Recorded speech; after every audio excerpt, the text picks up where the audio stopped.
Hello hello hello చెప్పమ్మా. గురుగారు నమస్తే అండి. నమస్తే నమస్తే. మీరు చెప్పినట్టే నాకు పెళ్లి కుదిరిందండి. పెళ్లి కూడా అయిపోయింది. హ్యాపీస్. కట్నం కూడా 25 లక్షలు ఇచ్చారండి. ఇంకా హ్యాపీస్. కాకపోతే హనీమూన్ ప్యాకేజ్ అని ఏదో బుక్ చేశానండి. అది వినగానే కొంచెం గుండెల్లో దడగా అనిపించి మీకు ఫోన్ చేశానండి. ఏదైనా సలహాలు చెప్తారేమో. సలహాలు అంటే చాలా కష్టమైందమ్మా. మీరే అలా అంటే ఎలా గురుగారు?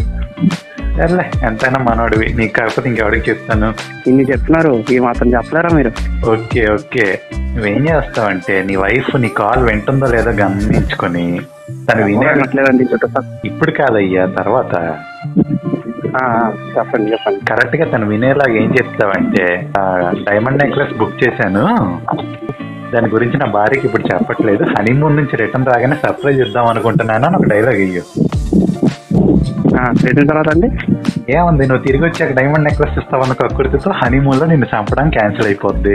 ఇప్పుడు వచ్చిన తర్వాత డైమండ్ నెక్లెస్ ఇవ్వలేదని చెప్పి చంపేస్తా. ఆగో అయ్యా, చెప్తాను, కంగారు ఎందుకు.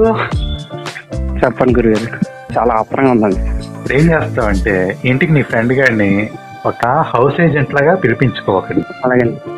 వాడు వచ్చాక ఏం చెప్తావంటే, ఒక 2 సంవత్సరాలు కానీ ఈఎంఐలు కరెక్ట్ గా కడితే ఇల్లు నీ పేరు మీద ఒక సొంత ఇల్లు వస్తుంది అని చెప్పు. 2 ఏళ్ళు అయితే సొంత ఇల్లు వస్తుంది కక్కుర్తిగా ఒక 2 years నేను చంపడం. ఇప్పుడు నన్ను రక్షించుకోవడం కోసం ఇన్ని అబద్ధాలు వేయాలంటారండి? తప్పదయ్యా, ప్రాణం ముఖ్యం కదా. అది కూడా కరెక్టేనండి. కాదండి, పెళ్లి అవనంతసేపు పెళ్లి కావాలి నో ఎంజాయ్మెంట్ లో అనుకున్నాను, కానీ పెళ్లి అయిన తర్వాత ఈ హనీమూన్లు ఈ న్యూస్లు చూసిన తర్వాత కొంచెం భయం అవుతుంది. ఇప్పుడయ్యా భయపడితే జీవితంలో ముందుకు వెళ్దాము.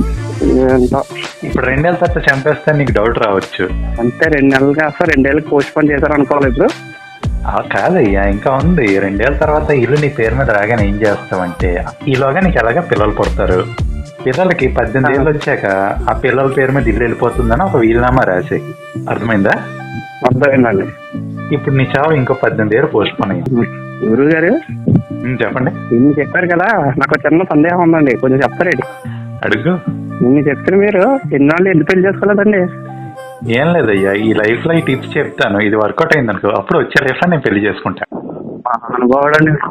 సరేనయ్యా, మనం సబ్స్క్రైబ్ చేస్తారు లేదో చూద్దాం.